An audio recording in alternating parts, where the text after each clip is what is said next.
Merci Alice, merci Madame la Ministre et à tout le personnel de l'ambassade et du GGBA qui a contribué à vous réunir ce soir. Vous avez beaucoup de chance d'être là, j'en ai conscience.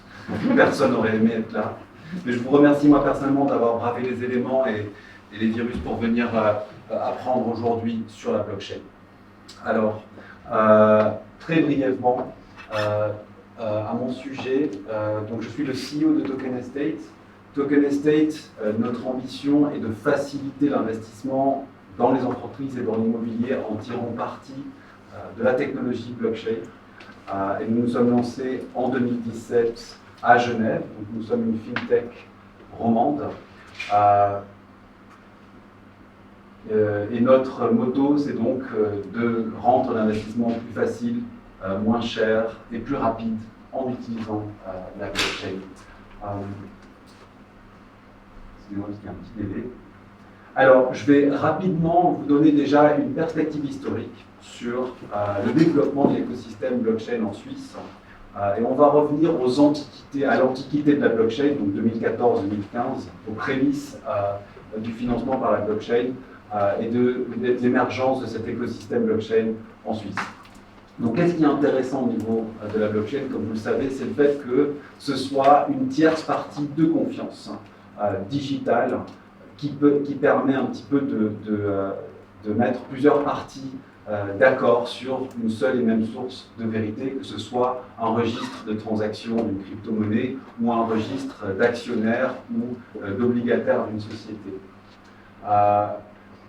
Typiquement, la blockchain peut être utilisée, on l'aura vu, pour des systèmes de paiement, pour financer des sociétés, initialement avec ce qu'on appelle les Initial Coin Offering et plus récemment avec ce qu'on appelle les Security Token Offering, et je vais donner plus de détails sur ces modes de financement. On peut également automatiser la conclusion de contrats, notamment de contrats d'assurance.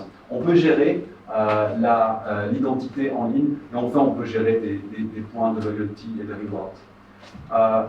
Moi, ce que j'aimerais vous souligner, c'est qu'un token, il va être caractérisé par des droits. C'est-à-dire que ce qui rend intéressant un token blockchain, c'est ce qu'il permet de faire à son utilisateur.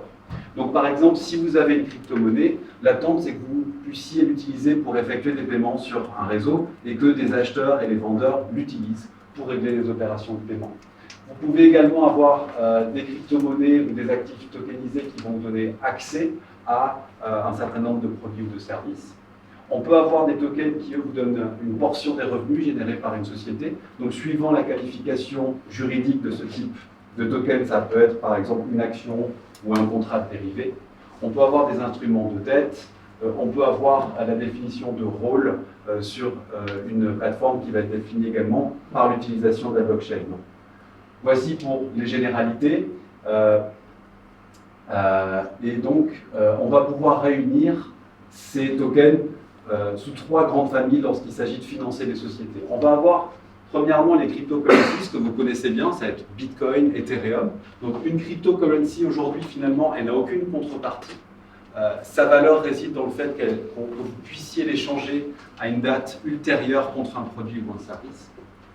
On va avoir ce qu'on appelle les utility tokens, où là, vous achetez un token qui va vous donner accès à un service. Donc, les cas d'usage typiques, ça va être par exemple Filecoin, qui a vendu des tokens, et ces tokens allaient vous donner accès à un espace de stockage sur Internet pour stocker des fichiers. Et enfin, on va avoir les security tokens qui vont combiner un instrument blockchain avec des outils financiers traditionnels, comme par exemple une action ou une obligation. Alors, comment la chose a-t-il pris en Suisse? Comment est-ce que la Suisse est devenue la crypto-vallée? Eh bien, la technologie blockchain est partie des États-Unis. Donc, il faut voir ce qui s'est passé aux États-Unis en 2014. Et ça va être notamment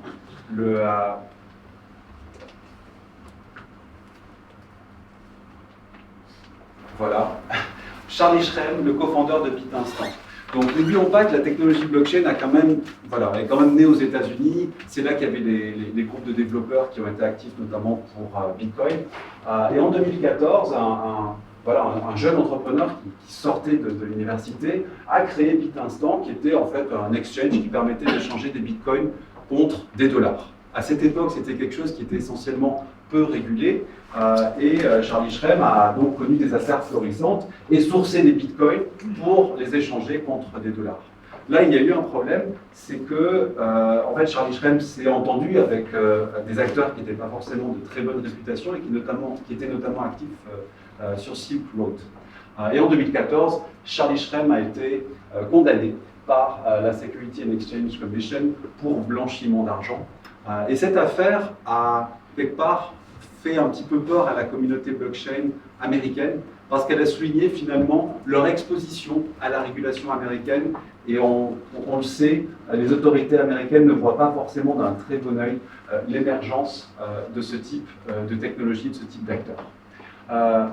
Là-dessus arrive Vitalik Buterin, on l'a parlé, avec Ethereum, et Vitalik Buterin, qui a conscience un petit peu justement de cette difficulté à opérer aux États-Unis, Vitalik se lie avec Lucas Muller, qui est un avocat qui s'intéresse à l'époque aux jeux vidéo et à d'autres produits technologiques.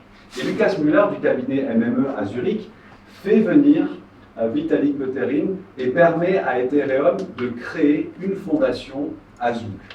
Et c'est l'émergence du modèle de la fondation à la zougoise, donc l'ICO à la zougoise, qui va sous-tendre les premières ICO que nous allons connaître en Suisse dans la période 2014, 2015, 2016.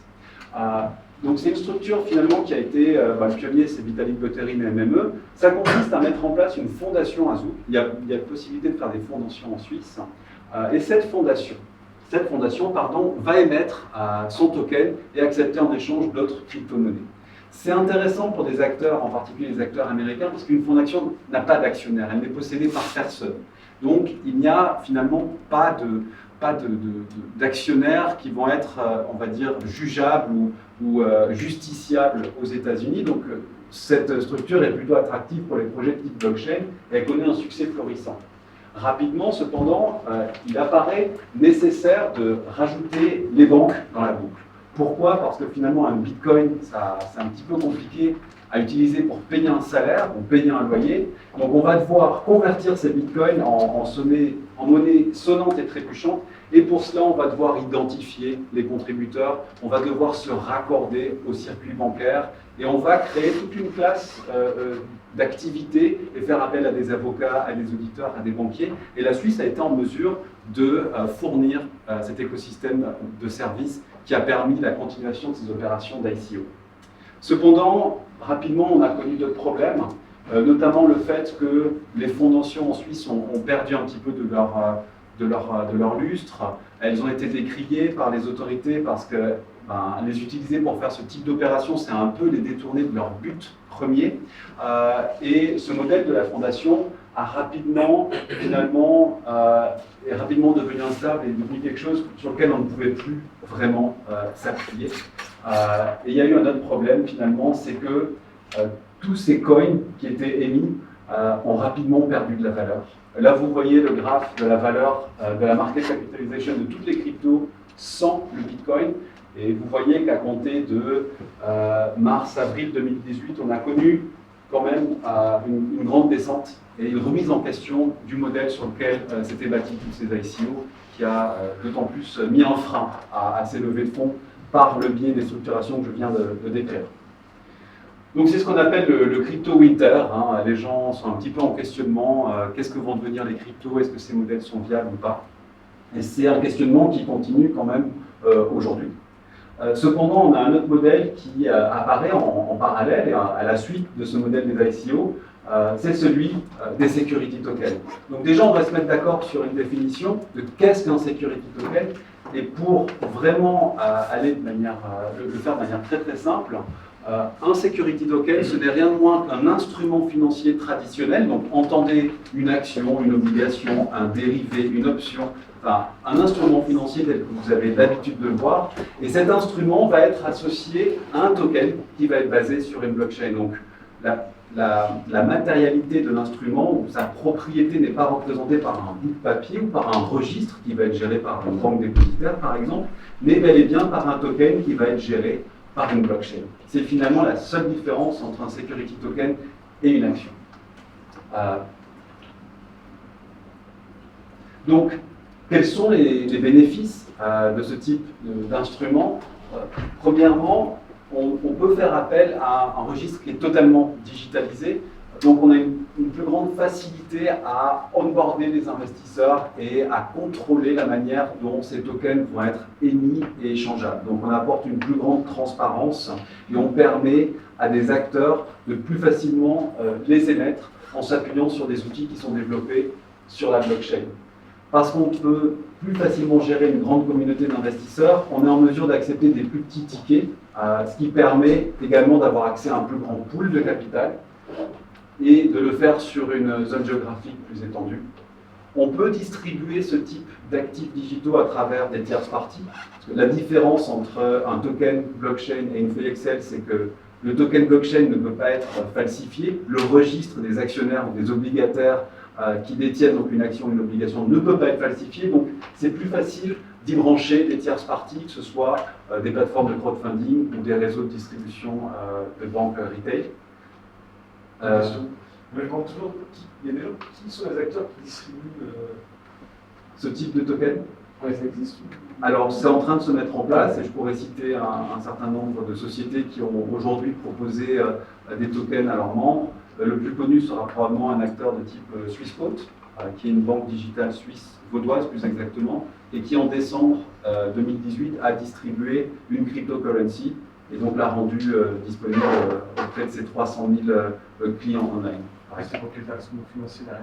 Derrière, c'était pour une crypto émise par une startup EPFL qui s'appelle Lake Diamond. Donc on n'a pas vraiment eu de STO avec derrière une obligation classique. Alors récemment, Swissquote a eu le custodianship pour une STO du Liechtenstein qui s'appelle Crowdly Token et qui peut être accessible à travers Swissquote. Il y a une limitation, c'est que cette STO n'est accessible qu'à une certaine catégorie d'investisseurs, mais elle est bel et bien accessible à travers Swissquote. On en est au balbutiement, mais il y a quand même certains cas. Mais je vais revenir sur ces notions de distribution. Merci de m'interrompre parce que j'avais vraiment l'impression de parler tout seul. Alors, n'hésitez pas d'ailleurs.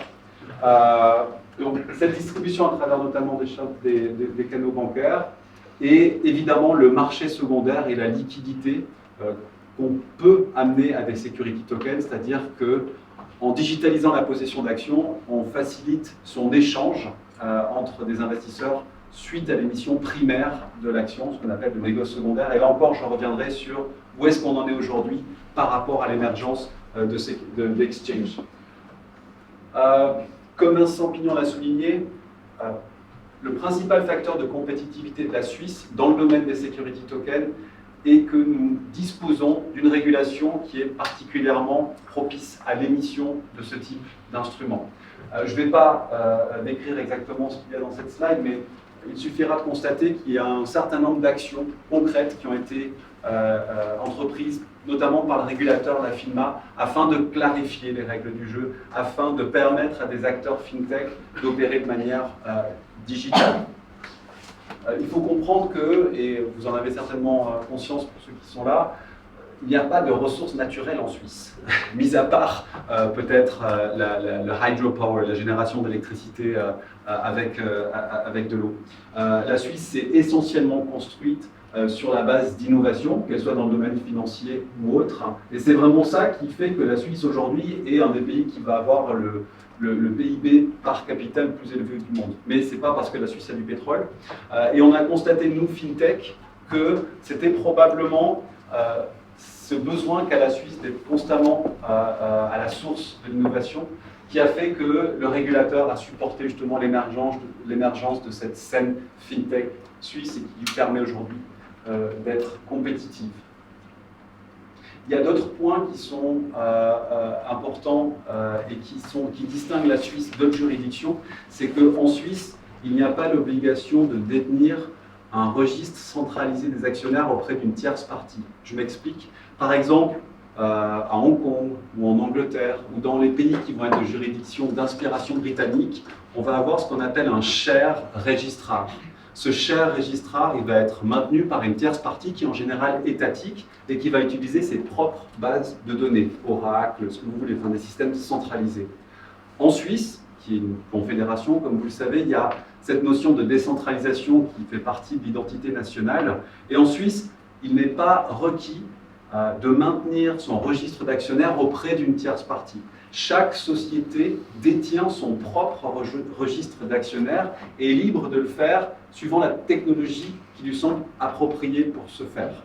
Donc par exemple, moi en tant que CEO de Token Estate, je peux maintenir mon registre d'actionnaires sur une feuille de papier, sur une feuille Excel, sur une Google Spreadsheet, sur une base de données Oracle ou sur une nouvelle base de données qui est sécurisée, qui est distribuée, qui s'appelle la blockchain, et je n'ai pas besoin de demander l'autorisation pour ce faire. Donc ça, c'est des éléments qui sont importants de garder en tête parce que ça sous-tend justement la possibilité de réaliser des security tokens en Suisse.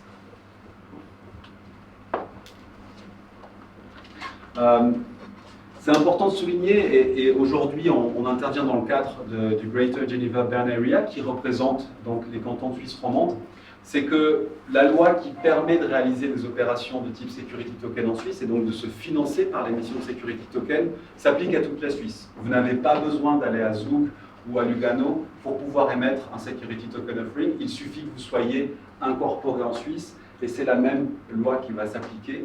De plus, il est possible de vendre en cross-border des security tokens à partir de la Suisse, notamment dans l'Union européenne, évidemment en respectant les règles et la régulation applicable à ce type d'activité dans les pays considérés de l'UE.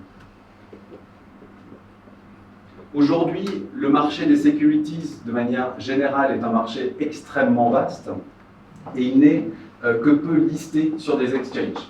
Si vous regardez, et c'est des chiffres qui sont en trillions de dollars, en gros, aujourd'hui, ce qui est listé, que ce soit de l'équité ou de la dette, on parle de 175 trillions de dollars d'actifs qui sont aujourd'hui listés sur les marchés. Cependant, la plus grande partie des actifs, en particulier les actifs immobiliers, sont aujourd'hui illiquides, ils ne sont pas listés.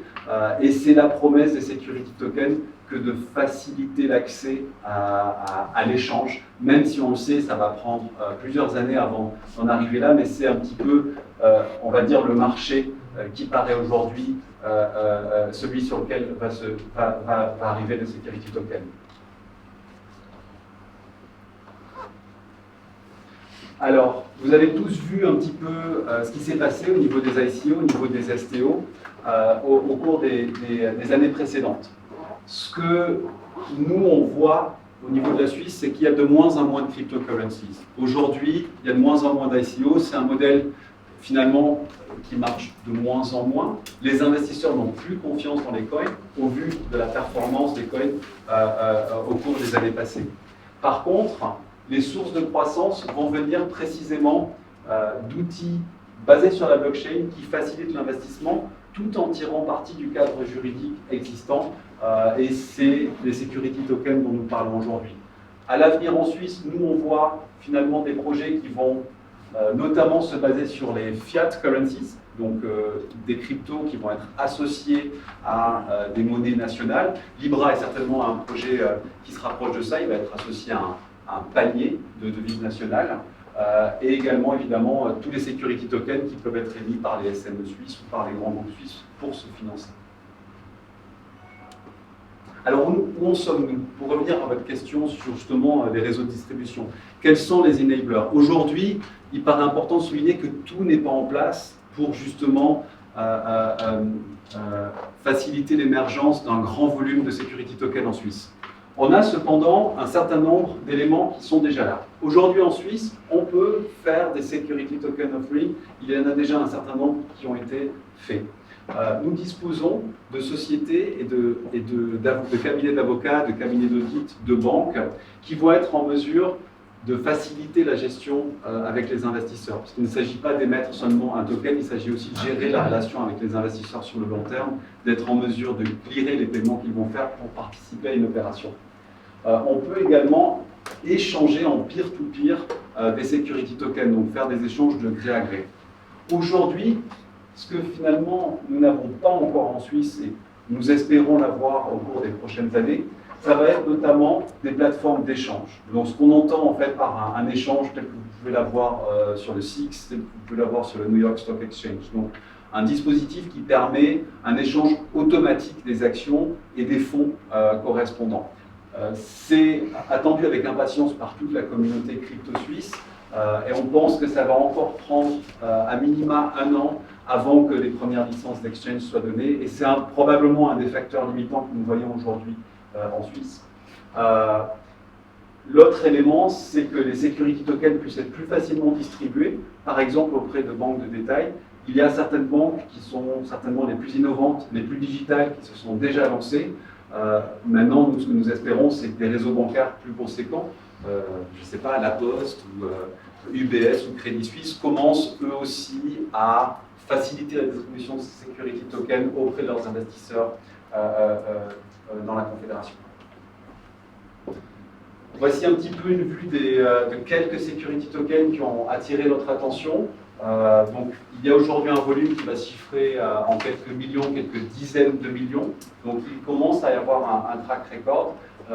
Ceci étant, il est certain que ça va encore prendre quelques années avant que les security tokens deviennent un mode de financement mainstream des entreprises en Suisse.